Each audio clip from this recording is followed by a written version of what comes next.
இன்றே டவுன்லோட் செய்து உங்கள் ஃபேவரட் ஷோக்களை என்ஜாய் பண்ணுங்க.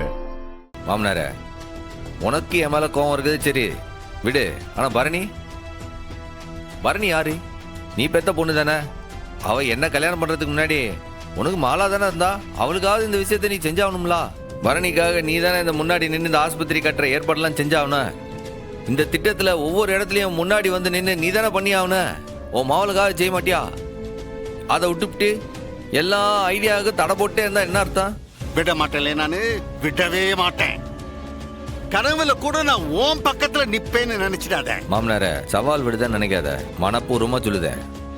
எப்படி இருந்தாலும் இந்த ஆஸ்பத்திரியை நான் கட்டியே தீருவேன். அதை எந்த கொம்பனாலையும் தடுக்க முடியாது. என்ன பண்றது? பரணியே பெத்தவரா போயிட்டீரு. அந்த ஒரு நன்றிக்காவது இந்த ஆஸ்பத்திரி திறக்கும் போது உன் கையாலே வேணா திறக்குதேன். அப்படியே உன் பேரை ஒரு கல்வெட்டுல போட்டு ஒரு இடத்துல நட்டு வைக்குதேன். அந்த பேருக்காவது நீ எந்த தடையும் பண்ணாம ஒத்துழை மாமனாரே.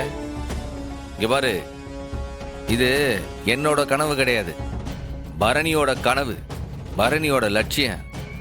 அதை உடைச்சு விடாத. என்னலே என்ன பாசத்தை கட்டி என்ன பிளாக்மெயில் பண்ண பாக்கிய? என் மக பேரை சொன்ன நான் ஒத்துக்கிடுவேன்னு பாக்கிய? இந்த ஜென்மத்துல உன்னால அந்த ஆஸ்பத்திரி கட்ட முடியாது. மாட்டேன், கட்ட விட மாட்டேன், எழுதி வச்சுக்க. அப்பா சண்முகம், என்னடா இது ஆச்சரியமா இருக்கு, பயங்கர அதிசயமா இருக்கே.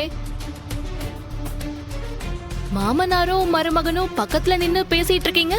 அது ஒண்ணும் இல்ல. பூமி பூஜையை எப்படி நடத்தணும், ஆறார வச்சு நடத்தணும்னு நான் சொல்லிக்கிட்டு இருக்கேன் இவனுக்கு. ஆமால, இந்த ஆஸ்பத்திரி கட்டுறது, அதுவும் உனக்காக இந்த ஆஸ்பத்திரி கட்டுறது உங்க அப்பானுக்கு சந்தோஷம் போல இருக்கு. அதை பத்தி தான் பேசிட்டு இருந்தார். என்ன இருந்தாலும் இவர் எனக்கு அப்பா. எங்க 2 பேருக்குள்ள 1000 பிரச்சனை இருக்கலாம். அதுக்காக என்ன இவர் விட்டு கொடுத்துருவாரா?